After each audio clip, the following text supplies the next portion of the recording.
Olá, bom dia. Está começando o Eldorado Expresso, que traz para você os principais destaques das plataformas do Estadão nesta segunda-feira. A gente começa falando do frio no sul e no sudeste do país.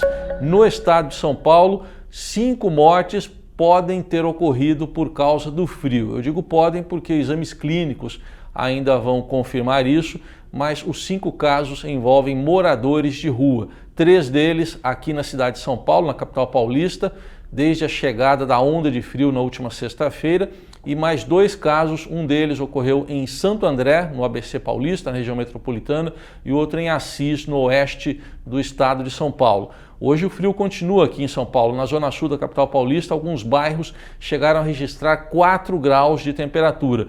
Temperaturas negativas em Santa Catarina também, como em Urupema, na casa dos 9 graus, na cidade de Urupema até uma cascata congelou. E no Rio de Janeiro, no Parque Nacional do Itatiaia, registrada a menor temperatura do estado, temperatura negativa na casa dos 7 graus. A gente continua acompanhando essa onda de frio no sul e no sudeste. Outro destaque vai para a reforma da Previdência, que entra nessa semana numa reta final e decisiva na Câmara dos Deputados, com previsão de votação no plenário. O fim de semana foi de muita negociação na casa do presidente da Câmara, Rodrigo Maia, lá em Brasília.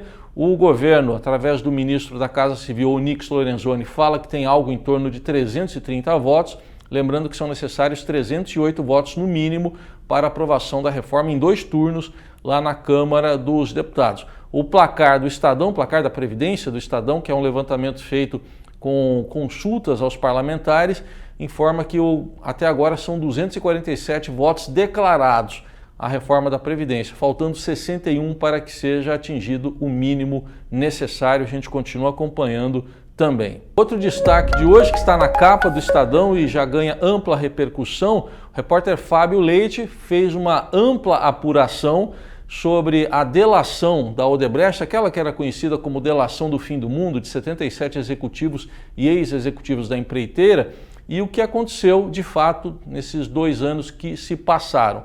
E constatou a reportagem que 14 milhões de reais foram até agora ignorados pela força-tarefa. Não se sabe exatamente para onde foram esses recursos. E o curioso é que são recursos que, na sua maioria, vieram do Comércio Popular de São Paulo, na rua 25 de março, ali na região, e foram entregues para codinomes que ainda não foram identificados. Um deles chamado Príncipe, outro chamado Azeitona, outro chamado Papai Noel, sendo que esses 2 últimos estariam relacionados às obras de construção da Arena Corinthians, o estádio do Corinthians em Itaquera. O Estadão continua apurando este caso e você vê os desdobramentos nas nossas plataformas. Falando em estádio, ontem teve mais um dia de teste de estádio, assim como chama o presidente Jair Bolsonaro. Só que dessa vez, das outras ele foi muito aplaudido, dessa vez chegou a ouvir vaias também no Maracanã, onde ele foi assistir a final da Copa América entre Brasil e Peru. Ouviu vaias e também ouviu aplausos. E hoje saiu uma pesquisa do Datafolha mostrando uma divisão na percepção do eleitorado em relação ao governo Bolsonaro: 33% de ótimo ou bom, 33% de ruim ou péssimo e 31% de regular. O presidente Bolsonaro, então, também tendo a sua análise, o seu governo analisado por essa pesquisa do Datafolha, depois do teste no estádio ontem do Maracanã. Falando no Maracanã, ontem foi dia de Brasil 3, Peru 1, Brasil conquistou a Copa América.